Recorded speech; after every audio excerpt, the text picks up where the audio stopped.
Hi, Steve. Yay. And thank you for recording the workshop, Doug or Donald, whoever is doing it.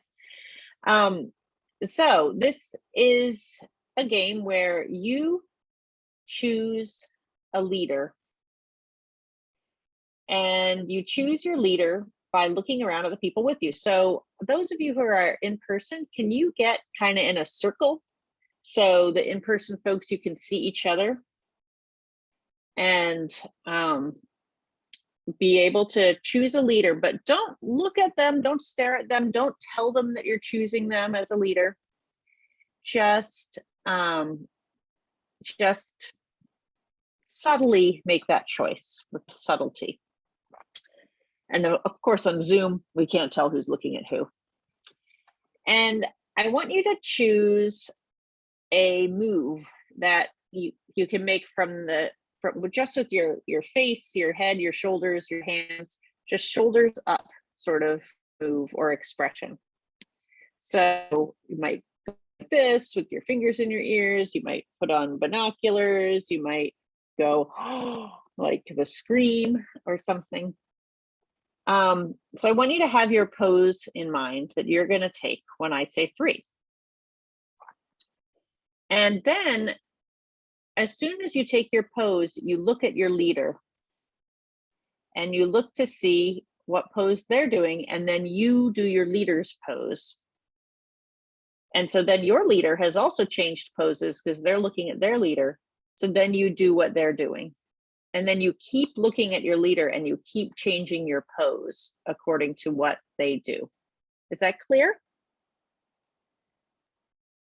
Okay, let's give this a try in the ultimate experiment of the hybrid games.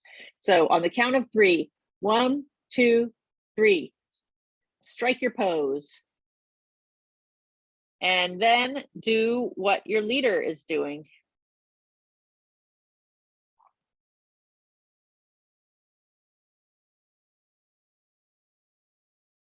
Keep doing what your leader's doing.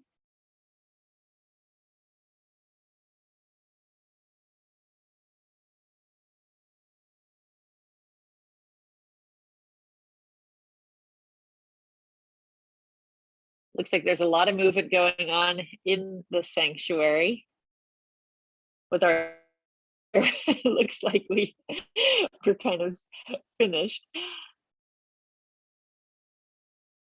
They're still moving along, still settling in.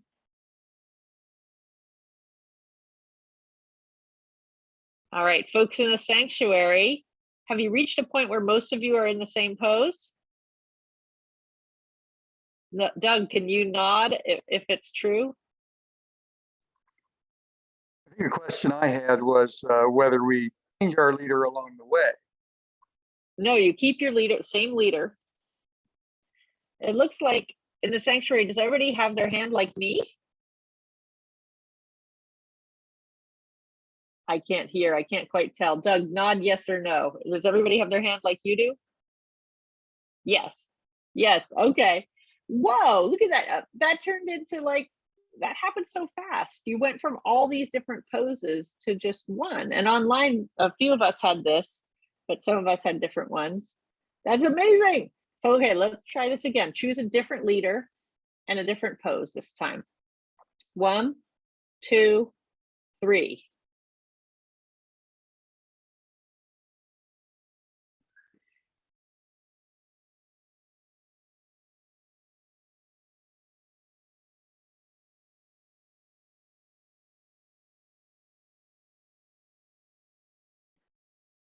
What's going on in the sanctuary? You still moving around? Doug, nod yes or no.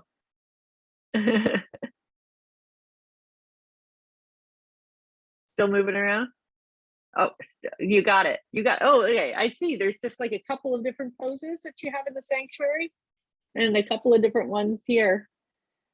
Yeah, with our group online, we're such a small group that we don't necessarily, like the chances of us ending up in two pairs are pretty high. And it looks like that's what's happened both times.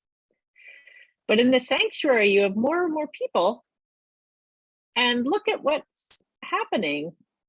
It's like you're all coalescing into this just a few patterns or just one pattern of the way that you are. Now, since it's a little awkward to hear your input right now, I'm just going to ask you to reflect on what the heck does this have to do with ministerial search? What does this have to do with ministerial search? I'll tell you what I was thinking when I put this in. This game is about emerging leadership.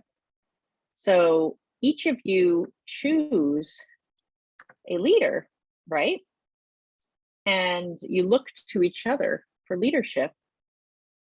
And then something emerges from that. So if you can see my slide here, this is about our collective discernment. You can see that slide, right? Yeah, I need to make it clear. Okay, let me see how I can do that. Share.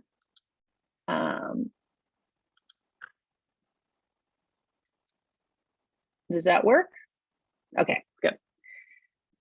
So the process of doing interim ministry and selecting a new minister is going to come from the leadership of all of you, all of the members of the congregation, even the friends of the congregation, the kids in the congregation.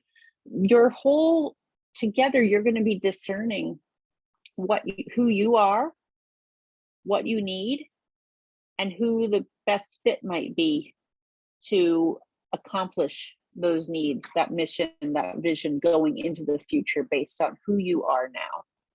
And so all of the little ways that you interact in the congregation, all the ways that you engage with this process is going to lead the congregation as a whole, and the committees you empower, like the interim search committee and the settled minister search committee, going to lead them to engage this true calling of the congregation and its deeper purpose in this process. And it's going to help you be able to have the best match possible for going. So I'll talk a bit about the nuts and bolts that are involved in this process of collective discernment. The board has already gotten started making decisions about what to do. They've decided about what type of ministry they're going to be pursuing for this coming year and the year after, and that's interim ministry. And they're working on, they've authorized an interim minister search committee that is going to make a recommendation to the board for who to hire for this interim ministry time. And they will also, the board will also recommend to the congregation a budget for transitional ministry each year. And then the congregation will make, well, I didn't put in here, but the congregation will vote on the budget like they do at annual meetings. But your congregation, the settled minister search committee, who's going to be starting to look a year from now, they're going to start forming and starting to look for the next minister. They'll be made of members of Namakwa. And members as a whole authorize the settled minister search committee to do its work and vote for it, usually by a vote at the annual meeting or some meeting in the spring. And then the congregation, after the search committee presents the final candidate for the ministry for your congregation, you'll spend a week getting to know each other. And this is called candidating week. The minister usually preaches a sermon at the beginning and a sermon at the end, and in between has time to meet socially and meet about the business of the church and meet all kinds of different groups and engage and help you and help that minister figure out if you're the right fit. And at the end of that week, the congregation can vote to call the new minister. And calling is different than hiring. Calling is affirming that this person's going to be the new minister and that they are going to be with you until a time that that either the congregation or the minister decides it's a time to part ways.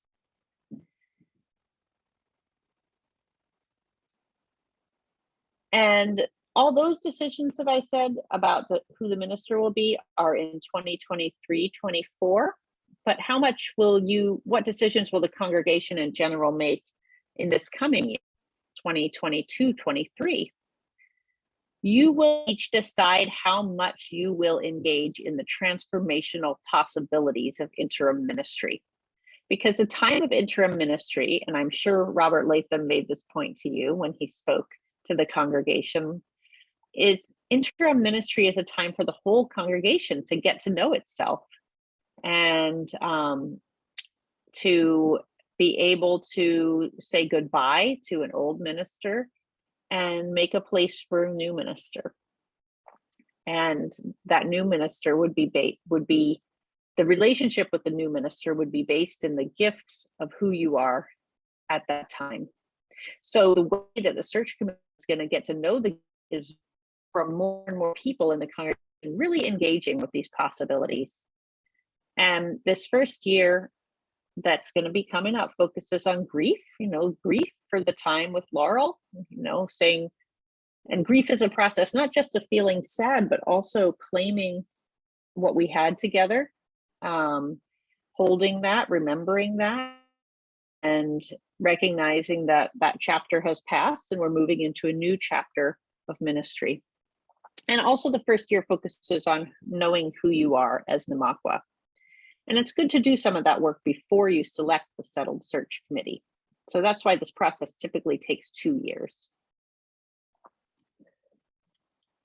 Interim ministry has 5 major tasks associated with it.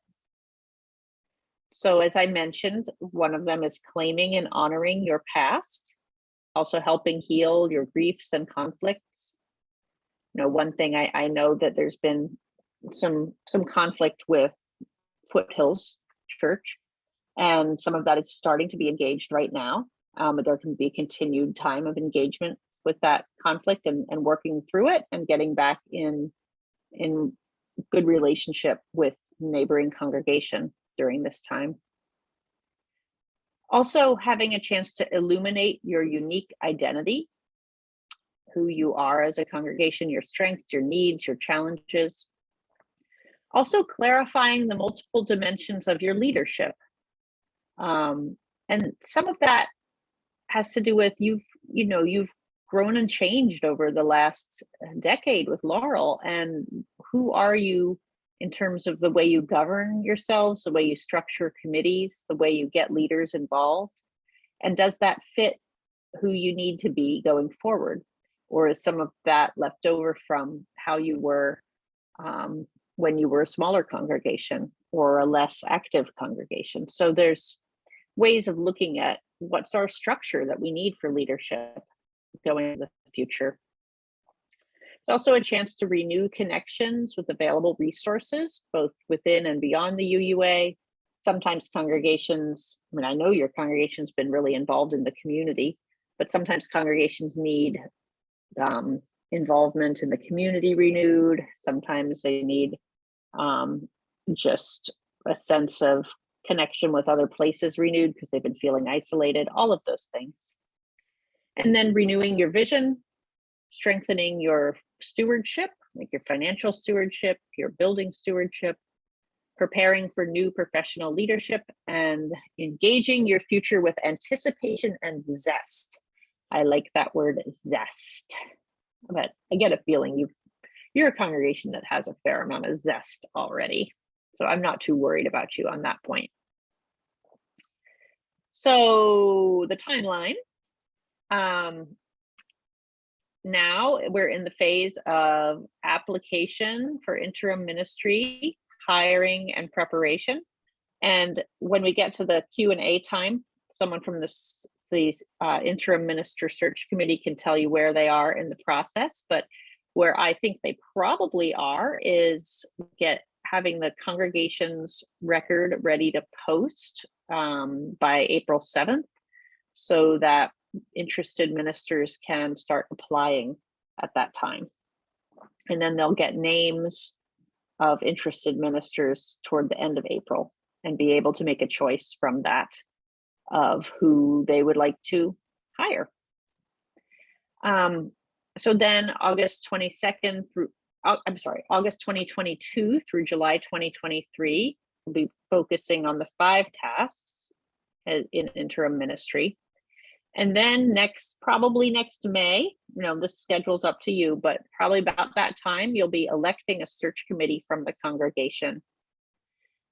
And then August to July is the 2nd year of interim ministry, which is focused on the settled minister search. So I'll tell you more about what that committee is going to be doing during that time. The 5 tasks are also important during the 2nd year, but the settled minister search becomes the main focus. And then you would have a new settled minister serving Namakwa UU in August of 2024. The search committee, they're going to really focus on who are we and what we need. That's how they start out, focusing, organized for the search. They'll conduct surveys of the congregation. They'll offer conversations and focus groups. And from that, they will prepare a congregational record, which is a very long profile of the congregation. And, it's history, its needs, its identity, what you're looking for in a minister, all of those things. And then it used to be that they would also prepare a congregational packet, which is like a binder with lots of information. And I put packet in quotes because now it's basically considered supplemental information that the search committee will have. So there are some things like that don't fit in the congregational record, like all of our newsletters from the past year, or all of our annual reports, or things like that get sent along. And then they put all that online into our online ministry search system. And then they will start to receive names of applicants in the late fall of 2023. And they'll exchange packets and congregational records. They'll do interviews. And then they invite what they call pre-candidates, which is just a fancy word for finalists. Usually there are 3 finalists, and sometimes more, sometimes less, for being the minister of the congregation. And they bring them to Colorado for a weekend to do interviews. They often preach at another congregation called a neutral pulpit. So they might be, say, preaching in Cheyenne, Wyoming, and the whole search committee shows up as visitors to the church, and everyone, it's all in disguise. No one knows what's really happening, because it's kept confidential, because the names of the pre-candidates are not public for Namakwa to know. With COVID happening, sometimes search committees have done different sorts of things with pre-candidating weekends. And I know at least in one place, they didn't even have a neutral pulpit. They just had the minister preach to them on Zoom. But I think probably post-COVID, hopefully by that time, knock on wood, they'll be in person. And it really, really helps to be able to be in person and get the vibe of the place and the people and everything. So then they will select a candidate. And once that candidate has said yes, and the details of the contract have been worked out, then they are announced to the congregation, and you learn, Susie Smith is our new candidate for ministry. You're going to get to meet her. And then she would come for the 8 days of the candidating week, and you get to engage with her, and then decide on the 8th day, the last day of the week, whether you're going to vote to call her. And so the vote to call is not a simple majority vote. it requires an overwhelming majority, like usually 85 to 95% or more. So because if a minister is just starting out and they already have 30% of the people thinking they're not going to be a good minister, they don't usually want to be there, because that's going to be a hard start for a ministry. So we look for an overwhelming majority with the call, and that's how you're able to know that it's going to be a good fit. And if it doesn't work out, that is always for the best.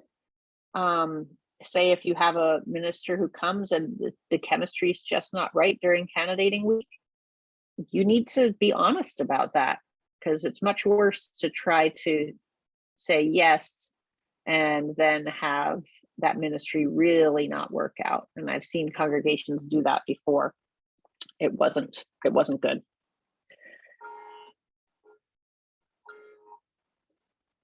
So you be thinking that you would like to search committee.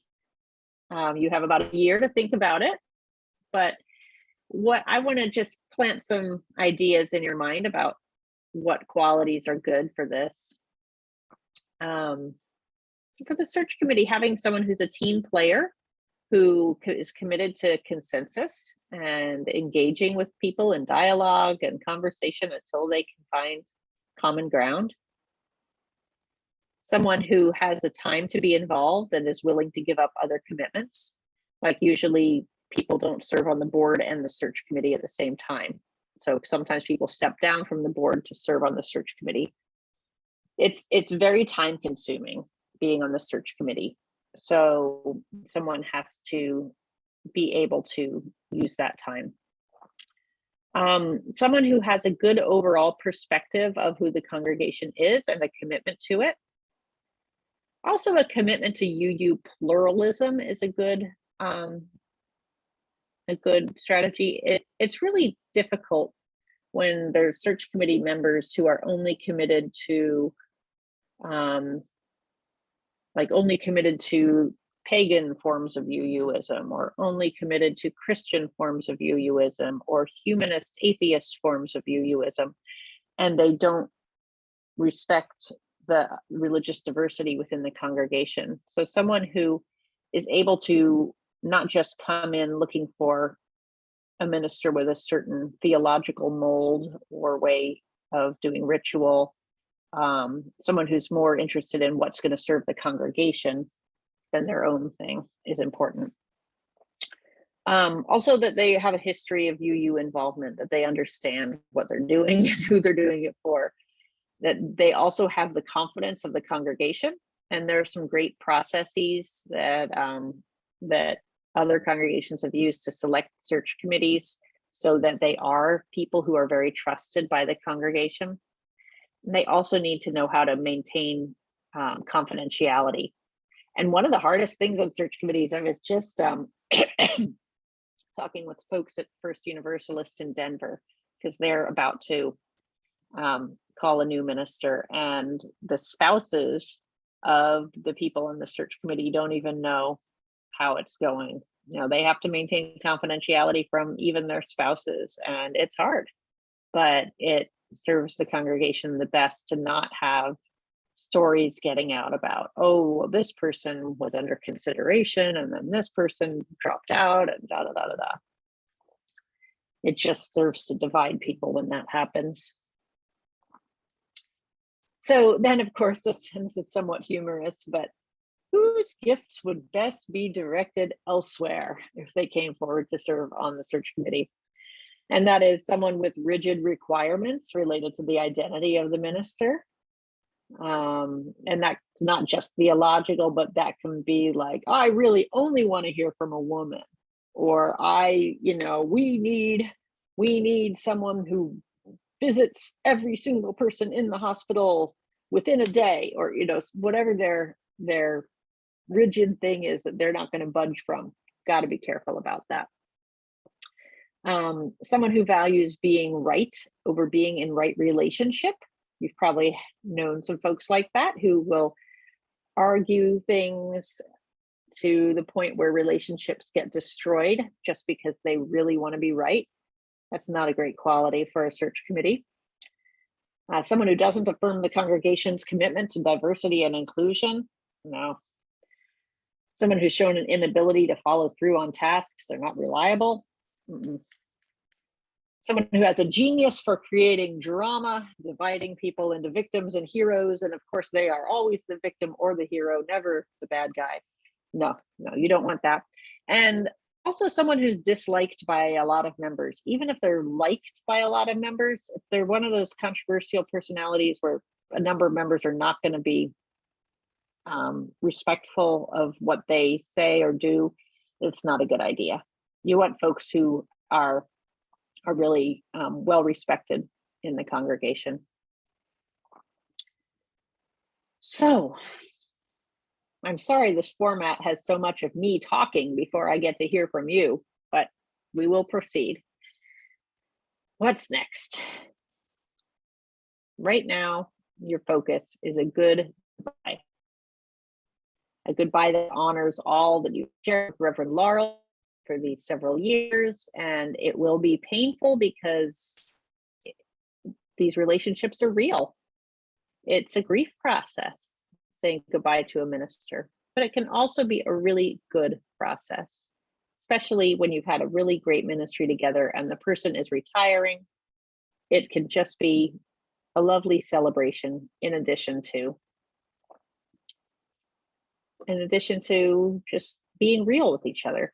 And some of that has to do with the process of acknowledging challenges. You might feel that you have had some challenges during Laurel's ministry or some challenges in your relationship with her. It's a time to bring those forward and as part of your own goodbye to her, and to seek some resolution. For example, there was someone who came up to me when I was leaving a congregation and said, I have loved your ministry, and I just feel like I need to tell you before we say goodbye that I felt really hurt when you didn't invite me back to do a reading on Christmas Eve after I had done one the year before. And I had no idea. That he was upset about it, but it helped him get resolution to be able to say goodbye and then, fully celebrate. And it helped me be able to say, oh my gosh, I'm so sorry. I value you. I did not want to hurt you. So that's part of the goodbye process. Perhaps you're already doing it. And also, everything is not going to be resolved with a departing minister. And that's okay too. It's the kind of work where it's not like we fill out a giant spreadsheet and we've completed it. It's like this is emotional stuff. And that's part of what the interim ministry is there to do with us, is to help us with the final part of that saying goodbye, the part where the Reverend is already gone. So I want to know from you, what are your sincere wishes for Namakwa UU congregation during this transition between ministers? And what questions do you have for me or for the board or for the search team? And I invite you to queue up inside or put them in the chat. I'm going to step away for just a second while we arrange.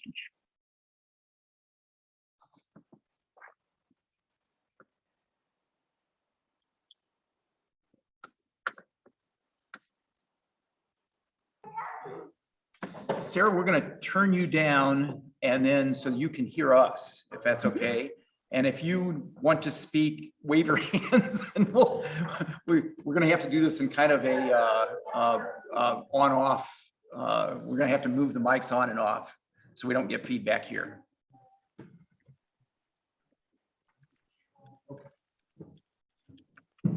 So Bill in the sanctuary is coming down. Folks on Zoom, I think you can just go ahead and speak if you want, if you have questions.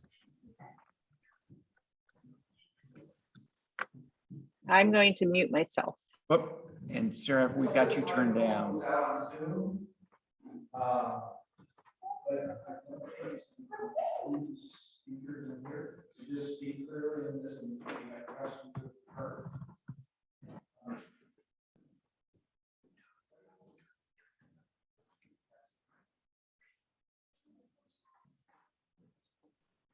I have a question. Can you hear me? We can't on Zoom, so, so maybe type your question. Yeah, I'll type it. Thanks, Nicole.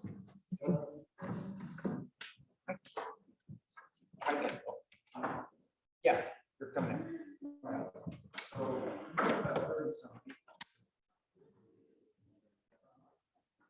So, questions, this is the time to send them out. I should clarify.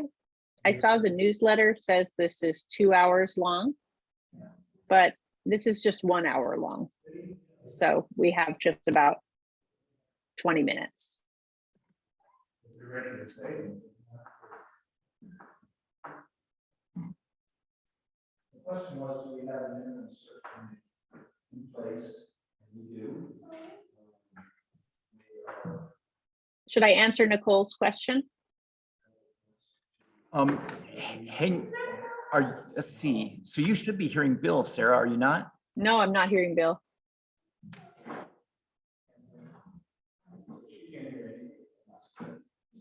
Huh. Hang on just a second, Bill. Let me see if anybody on Zoom is hearing you.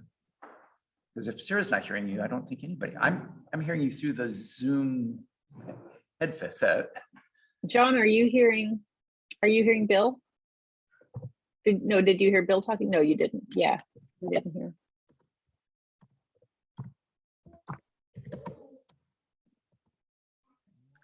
On. Maybe Doug, you should write questions in the chat that people ask in the room and I could answer them. Yeah, I can do that. Okay. So Sarah's suggesting that I type into chat our questions. So we can do that. Yeah.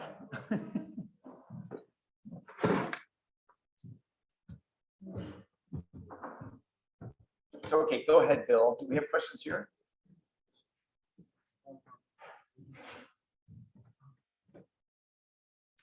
So let me, folks can hear me here in the sanctuary. Nicole is asking online, what's the experience level of a typical interim minister? Is there such a thing? Then the same question about our settled minister. So do you want to take that, Sarah? Yeah. Am I turned up?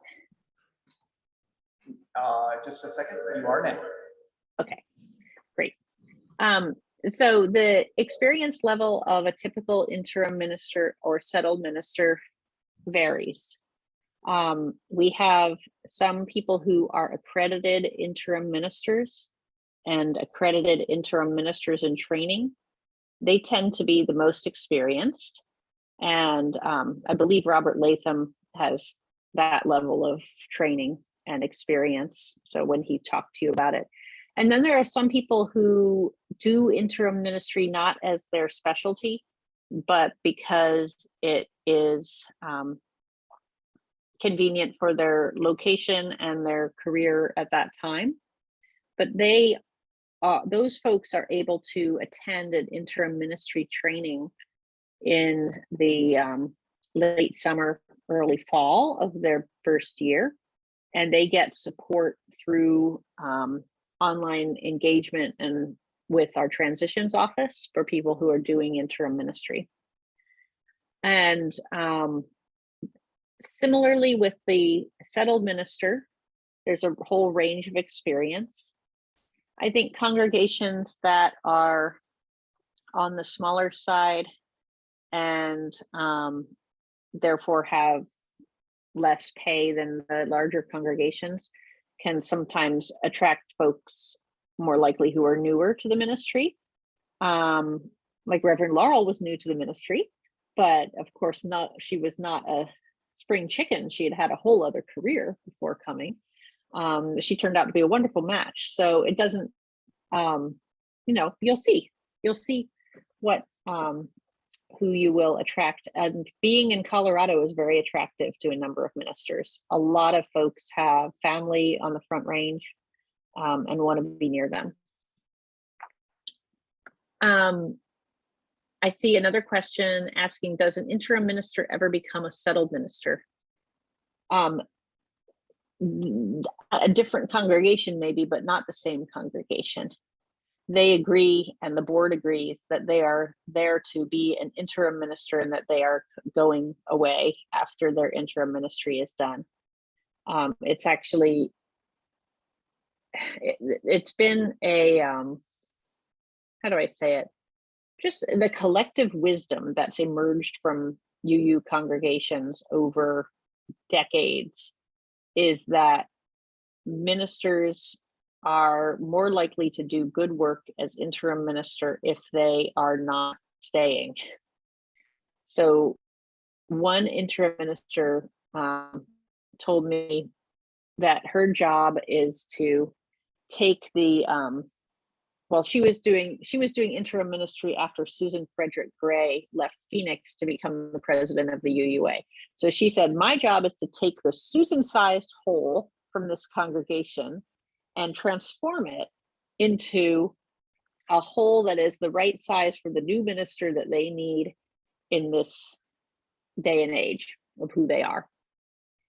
And so you've changed a lot since you called, Laurel. And if a new minister comes in as an interim who has an agenda to try to change it into the hole that fits them instead of just a general minister, they're not doing the proper work of interim ministry.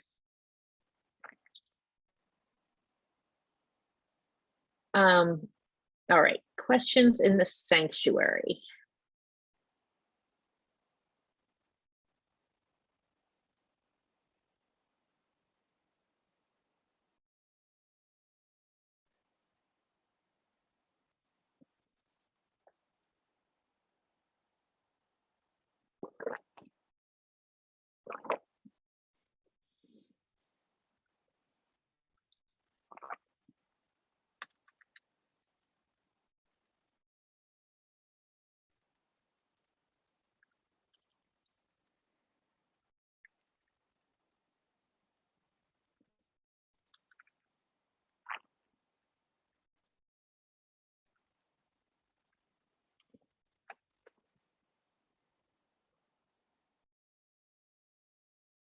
Sarah, I think we're good here. Okay. So we have a question from Nicole online. Does an intern minister ever become a settled minister? We like Claire. That's wonderful. Yes, it can happen, but there need to be some caveats. Usually, by our guidelines, a minister needs to be away from a congregation for 3 years before they come back to serve in a different capacity. So Claire is continuing with their internship next year. And so they would, unless they got a waiver to not have to deal with the 3-year rule, they would not be eligible for this next round of search. However, the caveat is that a waiver can be applied for the Ministerial Fellowship Committee's rules. And it's possible that if Claire wanted to be the settled minister and the Ministerial Fellowship Committee agreed to that, then that could happen. But, you know, who knows? But I'm so glad that you really have a great thing going with Claire. That's lovely.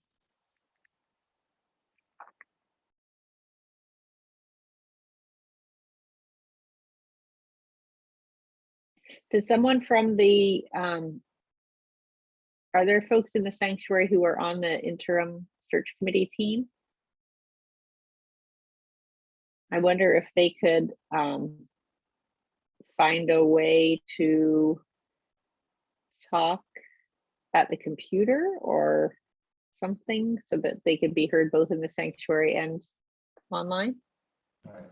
So, Sarah, we brought you down so that I can talk. Yeah, we've got the lead of our interim. I look pretty good.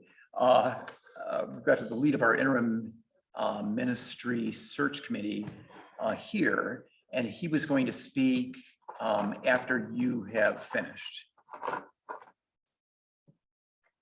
Is that right? I don't see any further questions, Yeah, yeah. I so think he could go ahead. one last chance for questions. I think we're ready to, we can set you free and let Leonard fill us in on some other pieces. Thank you, Sarah.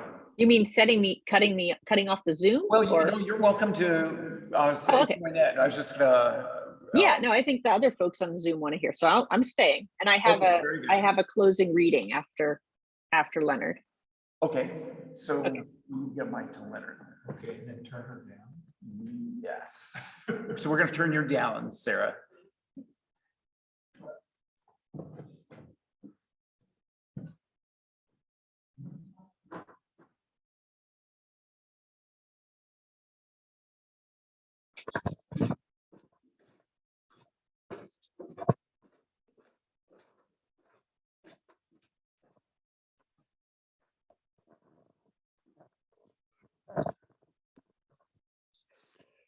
Okay, so this is Leonard Sokolowski. I'm the head of the interim search committee.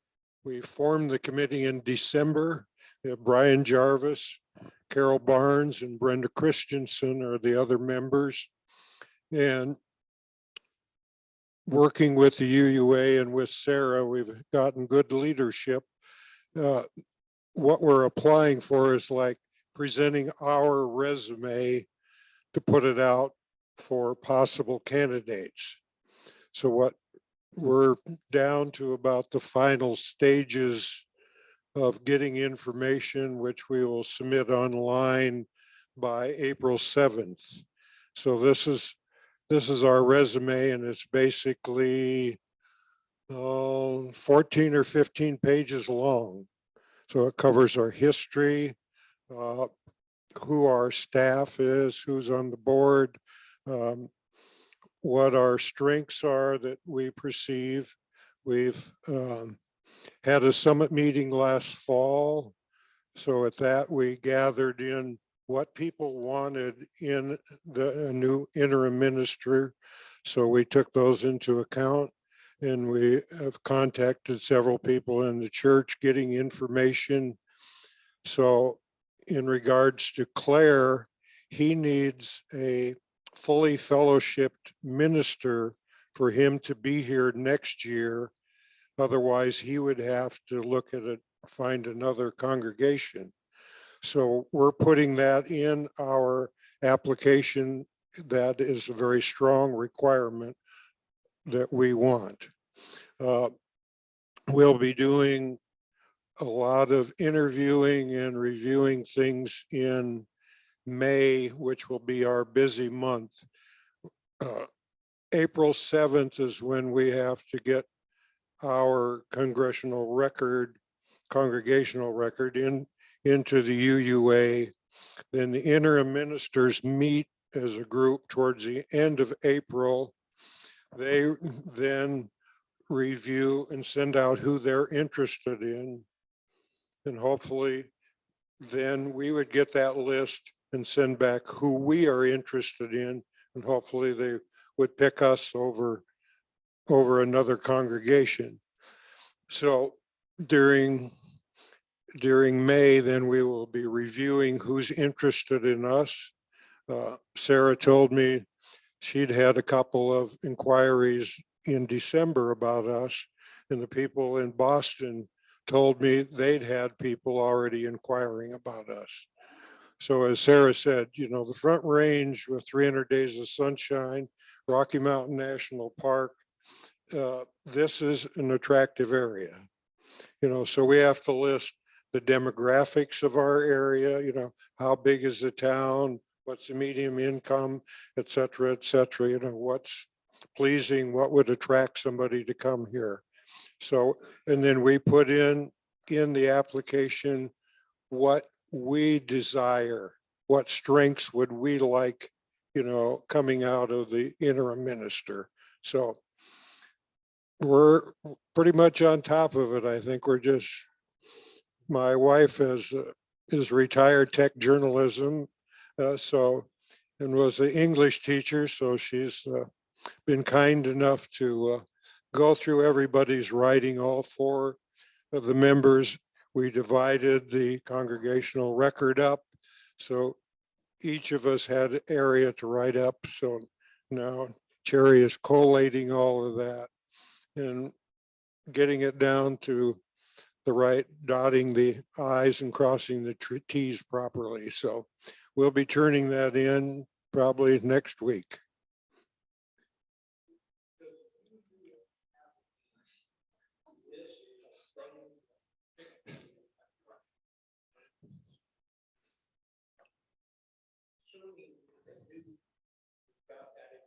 Yes, we have that information.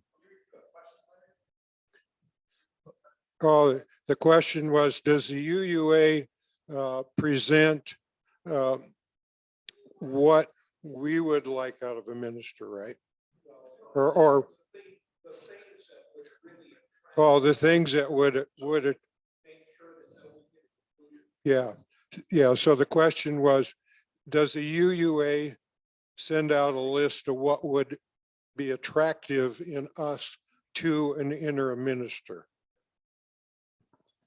And I'm getting the bottom impression that UUA interim ministers are trained to teach us to look in the mirror closely and analyze what our strengths are and what our weaknesses are. Because, basically, we're all white, middle income pretty much, and then we need to look at probably our age spread. There's getting to be a lot of white hair in this building. So we would like to attract some younger people with maybe a little more energy to be on all the committees and so forth.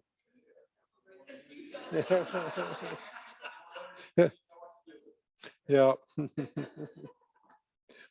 I got 5 kids, 6 grandkids, and 4 great grandkids. It's just part of the ball game. Any other questions? Paul?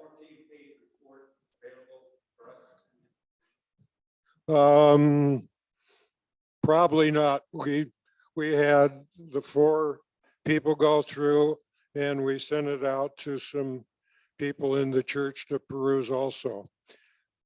Basically, you and I being Unitarians for a long time, if we sent it out for perusal to a large group, it would probably become 200 pages. Okay,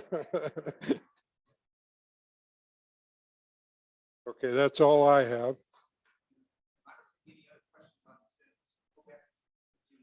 That's great. Thank you. Thank you so much, Leonard. I would like to say, can people hear me, Doug? Have been so organized in your congregation. Leonard and the board and Laurel has worked to help this process happen smoothly. I've been really impressed with the level of organization and attention that folks have brought. And if you are largely older and you are largely white, that is okay. You don't have to feel like you need to change who you are to to attract the right minister. You need to just know who you are and project that, and that's how you will attract the right minister for you, a good match for you. So I'd like to close with a reading from Michael Schuller, Invariation in Madison, Wisconsin. And it speaks to this time of transition. We have reached the end of this time for the gathering of memory and for the letting the imagination play with future possibilities. We have enjoyed magic moments and edified each other. Shall it be concluded then? Or will this adventure, now commenced, continue? our separate paths converging, meeting, merging in the unending quest for love more perfect, the joyous struggle for meaning more sufficient and life more abundant. Is this ending to be an ending, or merely prelude to new glorious beginnings? I pose the question. In your hearts lies the Amen. Go in peace and Thank you so- enjoy. this Thank you day. so much, Sarah. You're very welcome. It's been a joy. Thank you, everybody.